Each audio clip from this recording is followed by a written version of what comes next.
but as I don't know what it is competing with words, it is interesting to make a short reflection on this question. Of course, competing with words has to do with language, with natural language. For me, this is undoubtedly. And physiological competing with words will deal with not only representing natural language, but also representing common sense reasoning. And for me, the principles of non-contradiction and excluded middle, for me, are extremely important to be sure of having the feet on the ground. I suspect when any theory, any reasoning does not verify non-contradiction, mainly non-contradiction, but also excluded middle. And then, for a lot of years, I was really worried by the fact that fuzzy logic and multiple vowel logics do not verify these principles. And at the end, with Claudia and Sina, we realized that there is a different way in which these principles are verified. And after 4 or 5 years, at the end, we arrive to a formalization of these ideas, and we published in 2000,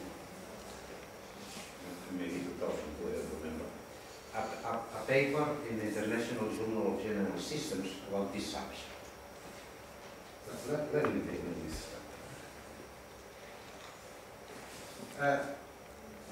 Aristotle, like all the old philosophers, and also the Middle Ages philosophers, they don't have a clear way of formulating the idea of truth. And in fact, they were not talking of truth. For example, Aristotle did not establish the non-contradiction principle saying that A and not A is false. He said that A and not A is impossible. It is different. In modern logic, people interpret, in modern logic, I would say, logic after the 19th century, in modern logic, people understood that impossible means false. Well, this is a way, of course, but there is another way, in my view, to interpret impossible. And for me, Occam's razor is an idea that is extremely important in research. That is, don't place more entities than those you need. Don't place more entities. Don't introduce more concepts to establish a principle and to prove a theorem than those concepts that you strictly need to prove the concept. And this dictum was a little bit enlarged by Carl Menger, saying that neither more nor less, because to prove something you need some mechanics to prove that, and you need some concepts, and you need some way of proving things. Then neither more than those entities you need, nor less than those you need to prove something. Then this is my idea in this presentation.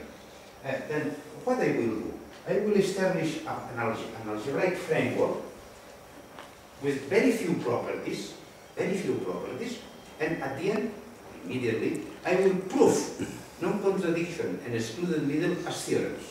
This is the idea. Well, I said that most algebra first violate the principle of non-contradiction. But look, when these principles are written in this way, A and not A is 0, that usually is false. And A or not A is 1, that is true. But this does not avoid other ways of establishing the principles. What is the principle established by Aristotle? In the metaphysics, Aristotle wrote something very close to this. It is impossible for anything to be A and not A. Aristotle don't say exactly these words.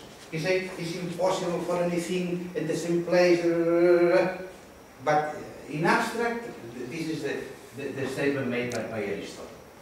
And Aristotle also said that this principle is the most important of all principles.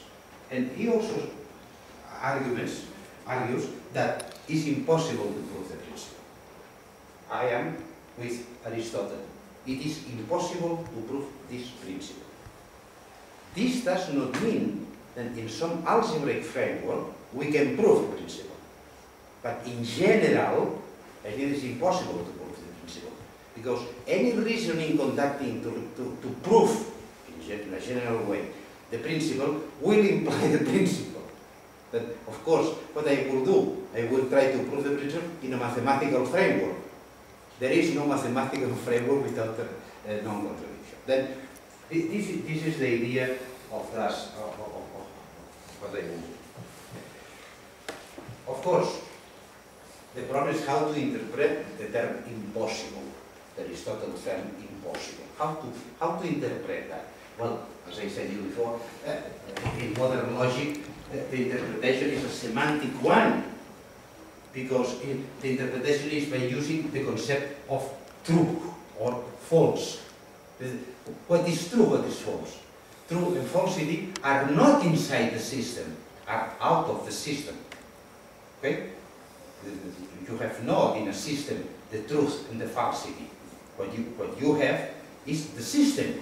And a mathematical system is defined by a collection of axioms, a collection of rules of inference, and anything you can do with the axioms and the rule of inference is purely semantic.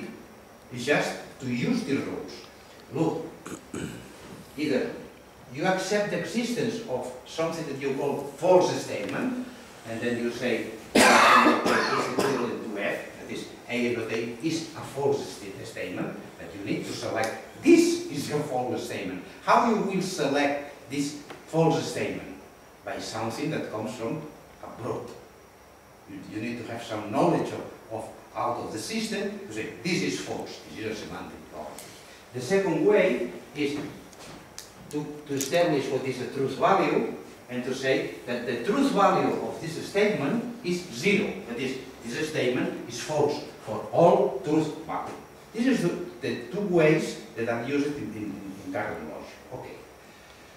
Of course, once you accept that the false statement has value 0 for any true value, the one is the same.